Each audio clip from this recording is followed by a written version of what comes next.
আপনার তো গণভোটে সেই প্রশ্নগুলো দিবেন যেগুলো ঐক্যমত্য হয়েছে। আপনি যেগুলো ঐক্যমত্য হয় না সেগুলো গণভোটে দিবেন কেন?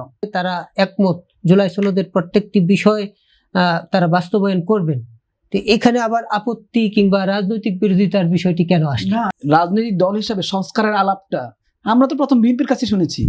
৩১ দফার মধ্যে যে আলাপটা নিয়ে আসছে, যে বয়ানটা নিয়ে আসছে, গ্র্যান্ড ন্যারেটিভ, সেটা বিএনপি শুরু করেছে। এবং আপনি দেখেন ৫ই আগস্টের আগে কিন্তু শেখ হাসিনা সরকারের পতনের ব্যাপারে আলোচনা হচ্ছে, কিন্তু হাসিনা সরকারের পতনের পরে কিন্তু সংস্কারের আলাপটা আসছে। সংস্কার আমরা সবাই চাচ্ছি, বাংলাদেশে সুশাসন লাগবেই, কিন্তু যারা যারা মনে করতেছে আজকেই সুশাসন লাগবে, এখনই সব সুশাসন করে ফেলবেন, এটা তো কোনো সায়েন্টিফিক না। আপনাকে রাজনৈতিক দলের ঐক্যমত্যের ভিত্তিতে আস্তে আস্তে আপনাকে সবগুলো সুশাসন প্রতিষ্ঠা করতে হবে। আমার বিষয়টা হলো, আমি যেটা বলতে চাচ্ছি সেটা হলো, জুলাই সনদে যেভাবে স্বাক্ষর করা হয়েছে সেই বিষয়গুলোতে কিন্তু বিএনপির কোনো অবস্থান দ্বিমত নাই। এখন আপনি যে সকল বিষয়গুলো অন্য রাজনৈতিক দলের এজেন্ডা ছিল, অন্য রাজনৈতিক দল ঐক্যমত্য কমিশনকে বলেছে এটা করতে হবে, ওইটা করতে হবে, এটা করতে, বিএনপি নোট অফ ডিসিশন দিয়েছে।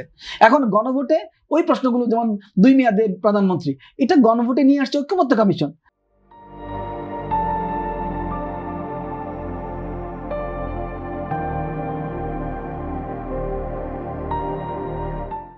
বিএনপি কিন্তু সেটা নোট অফ ডিসিশন আগে দিয়ে রাখছে। এখন আপনি এটা কি বুদ্ধি করলেন? আপনি এই প্রশ্নটা কেন দিলেন আপনি গণভোটে, যে ঐক্যমত্য ছাড়া? আপনার তো গণভোটে সেই প্রশ্নগুলো দিবেন যেগুলো ঐক্যমত্য হয়েছে। আপনি যেগুলো ঐক্যমত্য হয় না সেগুলো গণভোটে দিবেন কেন?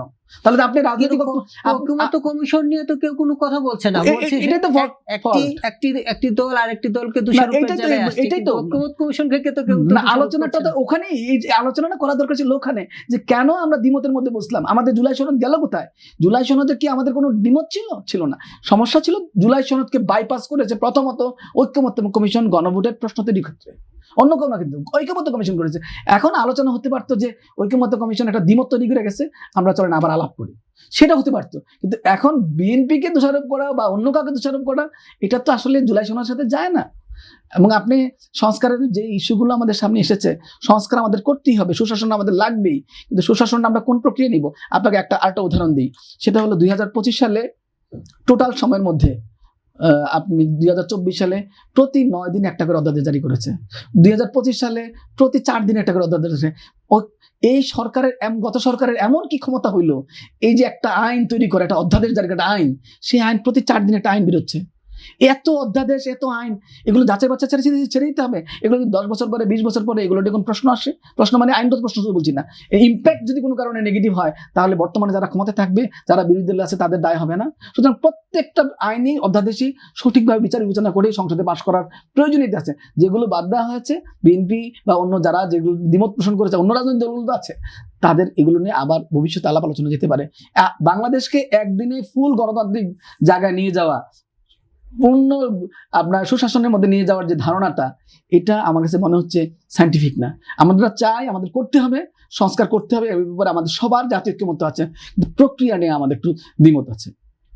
সেই কারণে আমি বলছিলাম যে আপনি কথায় কথায় এই যে রাজনৈতিক বিভেদ, যেটা ঐক্য ছিল জুলাইকে কেন্দ্র করে, সেই বিভেদটা কি সবার জন্য ভালো হবে, দেশের জন্য ভালো হবে, জাতীয়ভাবে ভালো হবে? এটা যে কোনো ইন্টেনশন না গত সরকারের, আমরা কি করে বুঝবো? এটা যে ঐক্যমত্য কমিশনের কোনো অভিপ্রায় ছিল না, তাদের ব্যাড কোনো ইন্টেনশন না, যে এই রাজনৈতিক দলগুলোর মধ্যে আমরা মানে এক ধরনের অনৈক্য বিস্তরি করে যাই, এই কথাটা কেন কেউ ভাবে না? যে কেন আপনি জুলাই সনদটা ভায়োলেট করে গণভোট দিলেন? তখন কি আপনি আলাপ করতে পারতেন না যারা যারা নোট অফ ডিসেন্ট তাদের সাথে, যে ভাই আমরা কিন্তু এগুলো দিচ্ছি, যেগুলো আপনারা নোট অফ ডিসেন্ট দিচ্ছেন, সেটা পরিষ্কার করতে পারতো না জাতির কাছে ঐক্যমত্য কমিশন? সেটা করলো না কেন? আলাপটা করা দরকার ঐক্যমত্য কমিশন না, কিন্তু আলাপটা করা হচ্ছে রাজনৈতিকভাবে ফায়দা লোটার জন্য। এটা ঠিক হবে না। এটা তো কি একে অপরকে ঘায়াল করার চেষ্টা করছে, এতে তো প্রত্যেকের ক্ষতি হচ্ছে। জুলাইকে আপনারা ইয়ার মধ্যে ফেলে দিচ্ছেন। জুলাই সনদকে বাইপাস করেছে ঐক্যমত্য কমিশন প্রথম, অন্য কেউ নয়।